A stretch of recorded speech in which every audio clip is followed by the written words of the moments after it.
my identity for 49 years. So in 2020, I did a DNA with the 23andMe just to see what was in my blood. I didn't think anything would come out of it, so I just did it, took the test, whatever.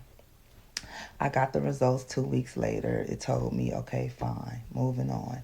So in 2023 of November, my dad was sick in the hospital, and nobody told me, nobody reached out to me to let me know he was sick. Actually, my mom's brother, we were really close, and my mom told him not to tell me that he was sick. So he didn't. And so he died probably like the next day. And I still didn't know anything. Nobody reached out to me to tell me anything. Nobody called me. I didn't know. So when I found out he was dead, I was very, very hurt because I wanted to go see him and just talk to him and maybe ask him some questions or even give him peace, to tell him that I forgive him because he was never there for me. He had other kids. He was always in their life, but never me. And I just did not understand why. I grew up around his brothers and sisters as my aunties and my uncles, but his mother never treated me good. She was always mean to me. I did not know why. But grandmothers be knowing. And so my whole entire life, I just grew up like not loved by anyone. And I never understood why. And my mom was verbally, physically abusive to me. I used to stare at her because I thought she looked like Diana Ross. She was so beautiful. And she was like, don't look at me, look at the wall. So I would look at the wall and just in fear, of her. So I just never felt accepted. I never felt the connection with him. I never called him dad. But I grew up knowing that that's who my dad was. So when he died in November of 2023, I went back on the 23andMe because at the funeral, his sisters treated me different. They pretty much just act like I wasn't there. If it wasn't for his wife putting me in the obituary, I probably would never even been thought of because they were just not good people to me. And so I went back on there and with my daughter because she's more computer savvy than I am. And it said that I had a message, like a message. And she clicked on it. She was like, Mom, it's saying that you guys are half siblings. So I'm like, oh my God, half siblings. So she, so I was raised around my aunties and my uncles and my cousins. Um, I was always around him throughout my life, but never had that connection. I never called him dad. I never really spent time with him. I can recall one time when I was 16, he bought me some school clothes or whatever, but he was still coming over our house to see my mom, but still never having that connection with him. And so I just felt unloved, and so I was looking for love in all the wrong places. I was in abusive relationships, getting dogged out, walked on, stumped on, treated messed up because that's how my mom treated me. And I thought if my mom treats me like this, she got to love me. So if a man treats me like this, then he must love me. So, but anyway, so I messaged him back and I say, hey, I'm just now seeing this. Now, this is in 2023. He messaged me in 2021. I said, hey, I'm just now seeing this and I'm in shock. You're right, I'm in shock. And our dad just passed. So after I told him that, I didn't hear anything else from him for about 2 weeks. So I'm saying to myself, yeah, this is a scam. Somebody's scamming, whatever. And so he messaged me back on my phone because I left my number on the message inbox in 23andMe and told him to reach out if he wanted to connect with me. So he texted me and he said, he texted me December 1st and he goes, hey, I've been busy. I'm sorry I haven't reached out to you, but our dad isn't dead though. Wait, what? Our dad isn't dead? Oh, yeah, you must be crazy because I just went to my dad's funeral and he's dead.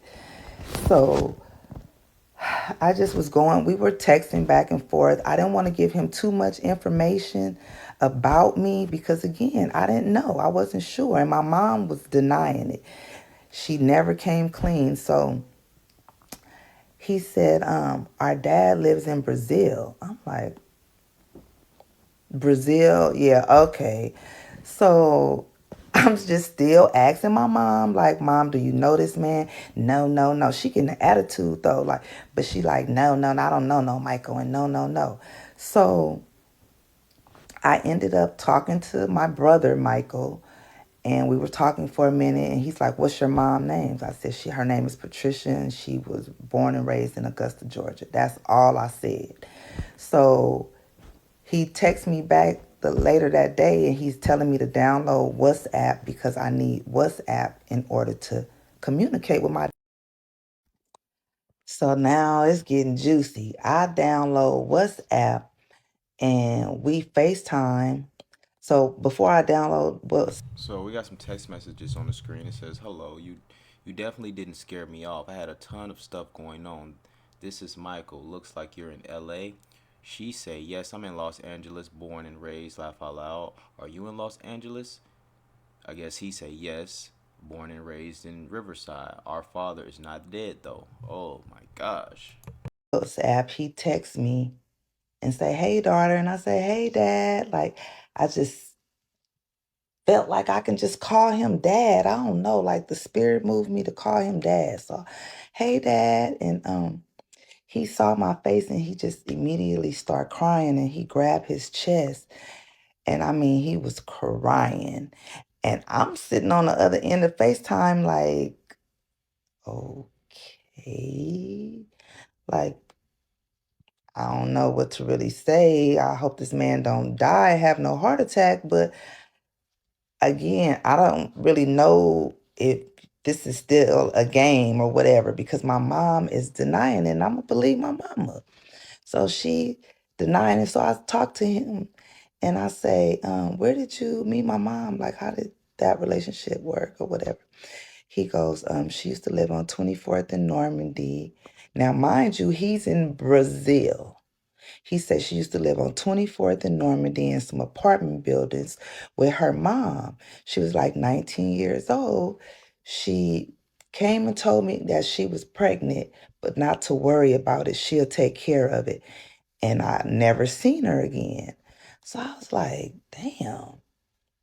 So I call her. I'm like, Mama, like, do you know him? Like, did you live on 24th in Normandy? Because that's where he said he met you. So she's not saying anything. I'm reaching out to her in text message.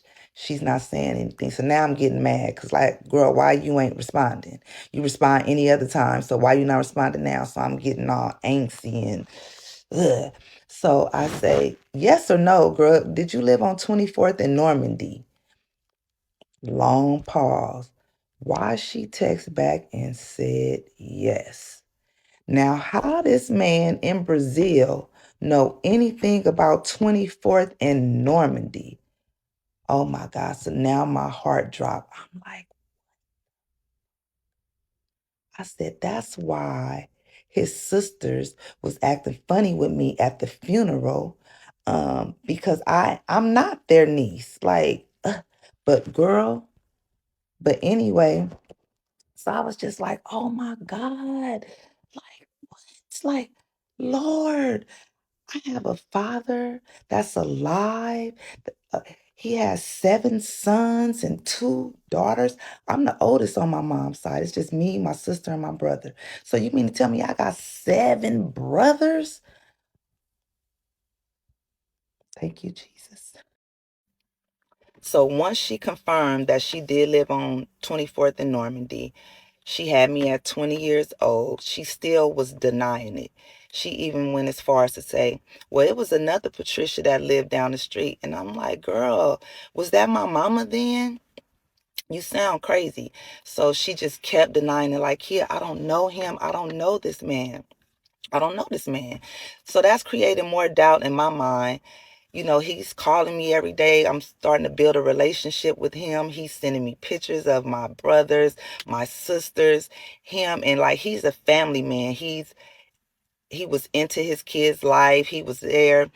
So now I'm feeling like these different emotions, like, damn, I've been through a lot in my life, sexually abused from the age of 5 years old, just mistreated by my mom, physically and verbally abusive. So now it's somebody really like showing interest in me. He's saying that he loves me, something that my mom never told me. And I started feeling some type of way. I don't know, I guess I was overstimulated. I don't know. But it started still creating doubt in my mind. So I said, well, would you be willing to take a DNA test? He said, sure, if it'll give you peace in your mind, but I know you're my daughter. So I'm like, yeah, you telling me this, but my mom is telling me one thing, and I have to believe my mom because, like, I don't know you. So he understood or whatever. But the thing was, they don't have 23andMe in Brazil. So, and he's not coming back to the United States because he has thyroid cancer. His medicine is cheaper out there. He's happy. He's not coming back here. So, okay, that means I have to go to Brazil. So I'm thinking, like, what if I go over there and they kill me, cut up my body, take out my organs? I'm thinking the worst, right? That was that fear. And so I just prayed about it. I just said, God, Brazil, I'll be thinking about that like Mexico. That's why I like not going to Mexico. But Brazil, you might be straight. I don't know. know, I've been searching for love my whole life. I've been mistreated my whole life by people who say they love me, God. I need this. I need this to be real, Lord. Show me, give me a sign, help me. So I raised the money. So I went this year in April. I raised the money and I take my 19-year-old daughter with me because I want her to meet her grandfather for the first time. And I wanted her to experience this with me. So I took her, still in the back of my mind, thinking that I wouldn't be safe. And so I got the money, I raised the money, and we got our tickets and we. So I ordered the 23andMe because, again, they didn't have it in Brazil. So I ordered the 23andMe so I can take it out there with me so that he can take the test and we can find out if he's really my dad or not. But he was just saying, if I'm not your dad, which I know I am, but if I'm not, you still have a family in Brazil. You can always come here. I love you like my daughter. And I appreciated that. But at the same time, it's like, I still want to know who my father is. I want to know where I come from. And so we get on the plane and I'm just happy. I'm sharing my story with people. They're happy for me. The flight attendants, they're just being so nice. It was just a great experience. So once we got in Salvador, my stomach started turning. I just felt like I had the boo-boo all of a sudden, just these butterflies going on because, again, I didn't know what to expect. And so once I saw him in the airport and he saw me and we saw each other, we was just hugging and just crying. It was just so emotional, you guys. It was just so emotional for both of us. And I stayed there for 10 days. He showed me the best time ever. Like, the food was so good. The people were so beautiful. I was just like infatuated with Brazil. I did get sick. I got sick on the third day that I was there. I had to go to the hospital. I didn't have to pay for anything. Like, they gave me my prescription for free. The people, once they found that I was from the United States of America, they just was happy, hugging me. People that I didn't even know. When I tell you guys, I felt so much love. I was loved on. I mean, it was beautiful, and it was also overwhelming because, again, I was raised to be tough and hard and just not show emotion, and just I felt so good there. And so we stayed for 10 days. The last day, that's when he put the saliva into the container for the 23andMe, and I brought it back. He was just saying, I know you're my daughter. You can always come here. Or, we love you. You have a home here. Um, I felt it.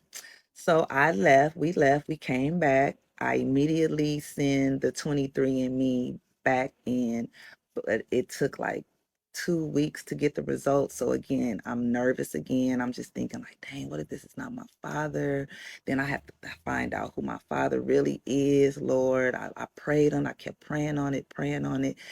And then I got the results in the email text. Y'all, so scared to open it. I don't know why. I was just nervous. So in the process of me waiting for the results to come back, I told you guys it was going to take about 2 to 3 weeks. So while I'm waiting, one day I received a text from my mom about 5 o'clock in the morning, and it said such and such is probably her dad, LMAO, with a bunch of laughing emojis. So I was kind of confused, and I was like, who's she talking about? So I texted her. I said, who you talking about, me? She texts back. She said, no, I know who your father is. I'm talking about her. And that's when I instantly knew that she thought she was talking to my sister. So I was like, dang, like, I just really wanted to cry. I wanted to cuss her out because I had experienced so much abuse, sexual abuse from fake cousins that's really not my cousins, uncles, whatever. And for her to be on the phone with my sister laughing about it like it was a game, it was just really, really hurtful. And I wanted to go in on her and just cuss her out, but I had to pray and I had to ask God to give me the words, because that still is my mother.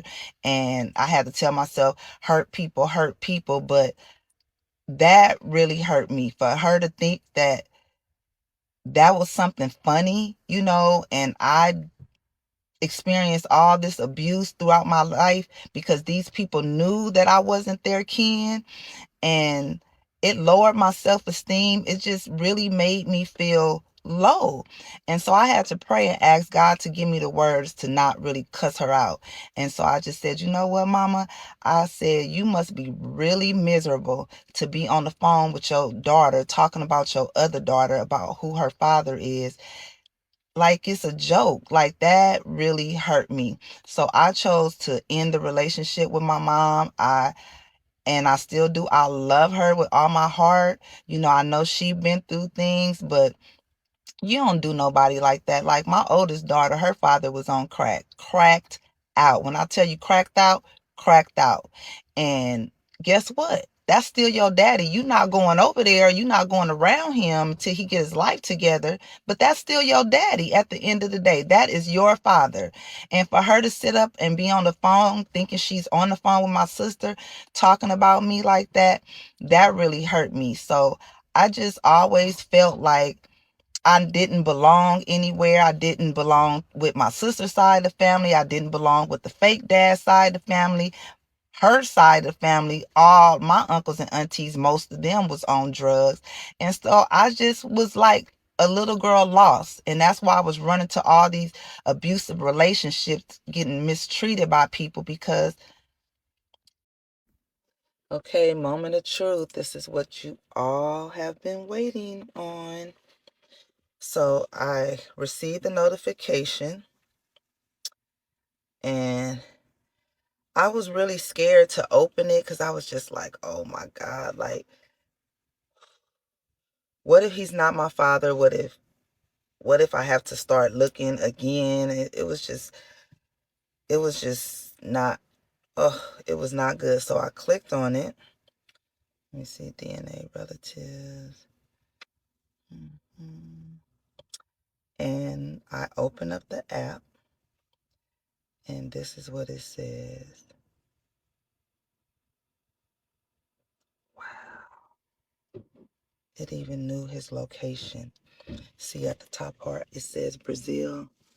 You see that? Father. Mm, mm, mm. That lady was going to take this to her grave.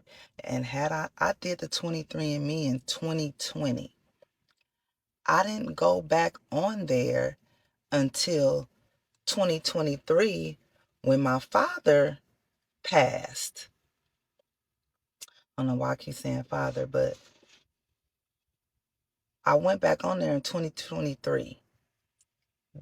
The brother left me a message in 2021, but I didn't see it until 2023 when I went back on there.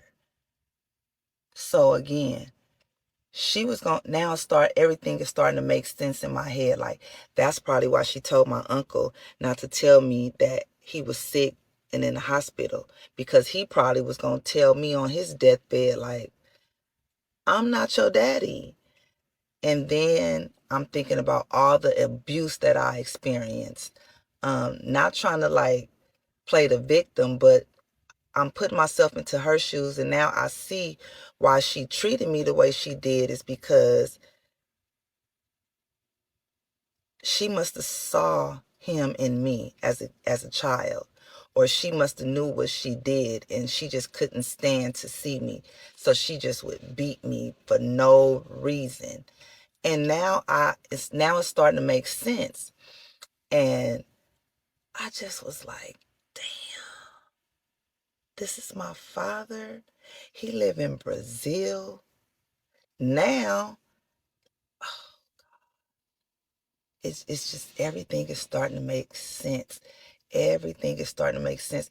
Even when I got abused when I was 11 years old in the care of the fake father's younger sister. All right, this is crazy. Damn, getting abused by these people and stuff. I hate to hear stuff like that. That type of stuff is just really crazy to me, and I just don't like hearing it. But I'm glad she found out who her real father was. I don't know what's going on with these people who try to take that type of stuff to the grave. These are not kids no more. This is clearly a grown lady. Why why you can't, you were 19 years old, you know what I'm saying? Like, it's okay. You made a mistake at 19. It's okay. Let this woman know who her father is. Like, you making jokes and shit about it, it just don't make sense to me. You know what I'm saying? So if y'all got somebody that y'all need to tell, y'all need to go and tell them. Stop fucking playing around. You know what I'm saying? This is a grown ass lady right here. You know what I'm saying? Who got a kid of her own, a 19-year-old. You know what I'm saying? Now she got to find out that her goddamn father is not really the goddamn man. And I don't know what's up with the man. I ain't claiming nobody kid that ain't mine. You know what I'm saying? So I don't know why he ain't been tell her that, or this is a grown lady. You could have been told her that. You could have told, but well, she said he ain't fuck with her. So, but still, I still tell her, like, you know what I'm saying. But that's just what I think about it, and shame on her mom for keeping that a secret. Like, it's okay, baby, you was 19. It's alright. You know what I'm saying? Like, you a grown ass lady now. You can go ahead and say what happened. It's cool. You feel me? And the 23andMe, I did not know like how they did it. So I see. I guess it's a kit that comes in the mail. You put your saliva in it or do something like that, and I guess you send it off, and then you get results back. So that's pretty cool for people. You know what I'm saying? So y'all let me know what y'all think about it in the comments below. I appreciate y'all for tuning in and rocking with me as always. I see my baby got that Fendi on though. Y'all see it with the Fendi on with the leather caramel seats? Ooh, what kind of car is that? I appreciate y'all for tuning in and rocking with me, man. It's your boy Ray. Big play.